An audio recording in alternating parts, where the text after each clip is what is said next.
Ассаламу алейкум, құрметті көрермендер, сіздермен бірге Куба и бүгін біз... Добрый день всем. Я Иман Умарова, и я нахожусь в Бостандыкском управлении полиции. Вы знаете, мы в таком шоке выходим. Здесь мать и мальчишка, которого изнасиловал, а точнее по закону совершил насильственные действия сексуального характера один охранник. Это произошло в мечети Нур-Мубарак. Вы понимаете, ребенок опознал, и ему настолько сложно, поскольку он и так, в принципе, задержка немного, у него задержка речевая есть. И вот мы возмущены тем, что в Бостандыкском управлении полиции могут его еще домой отпустить. Видите ли, пока экспертизы, видите ли, пока другие следственные действия. Что им еще нужно? Этот парень всего лишь 18 лет ему, у него задержка развития, чуть-чуть, не совсем. Вот, он дееспособный. Вот, и он подробно рассказал о том, что происходило, что сделал этот охранник с ним. Он в мечети завел его в свою комнату, привязал его, руки, ноги, долго держал в таком виде, совершал извращение, насильственные действия сексуального характера. То есть по закону это звучит так, именно так. Делал это не один раз, делал это орально, делал это анально. И вот такого человека управление полиции Бостандыкского района хотят выпустить.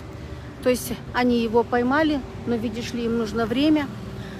А вы считаете, мы, как всегда, в ужасе, потому что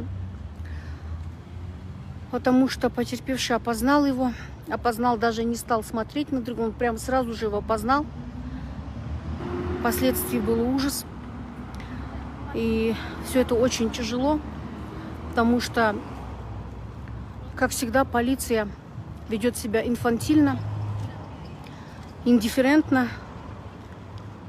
То есть для них, в принципе, мы понимаем, что это насилие как обычное дело, но когда-нибудь это кончится. Вы знаете, плачевно то, что именно в мечети такое происходит. Этот охранник понимал прекрасно, что у ребенка, хотя ему 18, у него есть задержка, чуть-чуть небольшая задержка развития. Он этим воспользовался. И, честно говоря, так тяжело это все смотреть и видеть. Я не знаю, что делать. Мать стоит здесь, она в таком шоке. Допрашивать тяжело его было. Он все-таки мальчик, и это все рассказывать, это очень тяжело. И тут еще наша доблестная полиция, которая не хочет его, видимо, задерживать, потому что там еще прокуратура. Вы же понимаете такие дела, как у нас проходят. И мы не знаем, если этот мечеть назвать местом, где люди молятся, где люди верят, верующие приходят, и тут такой охранник. Конечно, мы понимаем, что сейчас будут все спасать честь и достоинство, но, к сожалению, ситуация не меняется. Позже я выйду на связь, и видимо, придется более подробно рассказать о том, что здесь произошло.